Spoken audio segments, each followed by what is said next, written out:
Hello, I'm Georgina Jalbaud from LexisPSL Private Client, and I've got with me today Mike Walker, partner, and Jeremy Stein, a tax manager from KPMG Private Client Tax Advisory.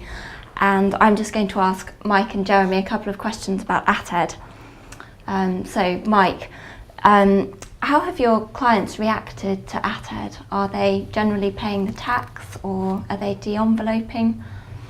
It's interesting you should ask, because the revenue have asked the question themselves. In fact, they're so perplexed by the reaction to the tax that they've commissioned some independent research. And I've been interviewed by a research company who've asked the same question, because I think the tax was introduced really as a provision to encourage people to de-envelope. Yeah. What surprised them is the number of people who actually paid the tax and stayed in the envelope.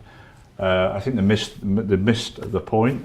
They tried to bring in a rebasing provision, which would allow people to, in theory, escape the envelope with little tax, but the rebasing was at the property level rather than the holding structure level. So they missed the target.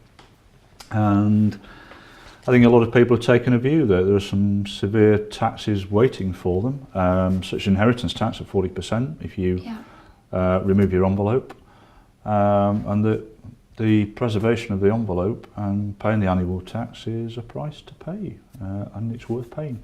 Yes, thank you.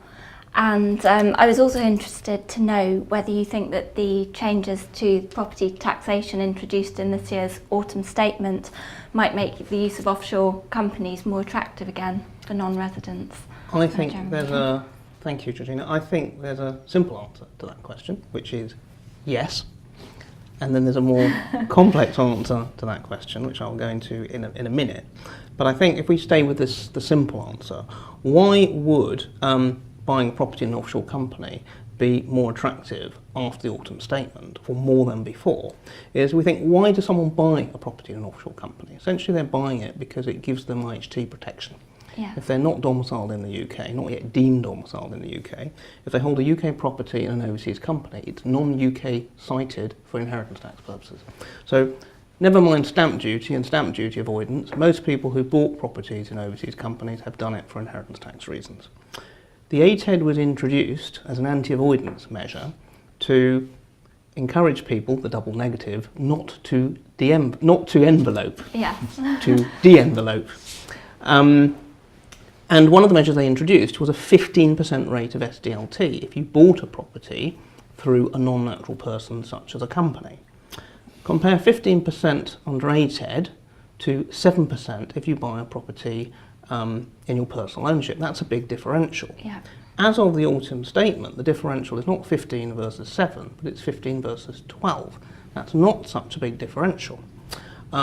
If you've got a very valuable property and the inheritance tax advantages are significant, would you necessarily buy the property in personal ownership? Would you necessarily de-envelop? So, not straight. So I think that the simple answer, as I say, is with the changes, some people are more likely to stick with a company and buy a property through a company. The complex answer is you have to look at a range of taxes.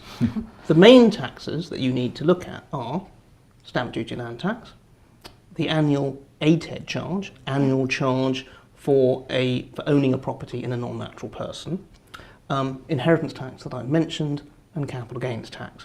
I'm not going to go into detail, but let's just take a couple of examples. As I said, SDLT, you're now looking at 15% versus 12%, but of course in personal ownership it's not a flat rate of 12%, you go up through the bands, 0, 2, 5, 10, 12. If you had a property in your personal ownership, you could get main residence relief. You're not going to get that in a company. But you may not get main residence relief under the new changes if you're non-resident unless certain conditions apply. So owning it personally for capital gains tax may not be so advantageous anymore after the autumn statement. Inheritance tax, the autumn statement doesn't essentially change anything, so I think we're neutral on that one. And capital gains tax I've mentioned. If you're non-resident, you might pay CGT on the property anyway, and you might not get main residence relief. So I would say, I think Mike, you would agree, that the balance has slightly shifted a bit more to holding a property through company, but you've got to weigh up all those taxes and crunch the numbers. It's still slightly more expensive, isn't it, Jeremy, but not quite as expensive in a comparative sense as it used to be. Yeah. So therefore, almost by definition, the attractiveness of offshore companies for owning UK residential properties kind of gone back up the agenda. It went right down the agenda. It's now drifted back up slightly. I think my conclusion is quite simple, really. Two things. Find out the client's circumstances, do the maths. And the answer won't be obvious, but it will give you enough information to be able to advise a client. Yeah. Great. Well, thank you very much. A lot to think about for clients and their tax advisors. Absolutely. Thank you. Pleasure. Thank you very much.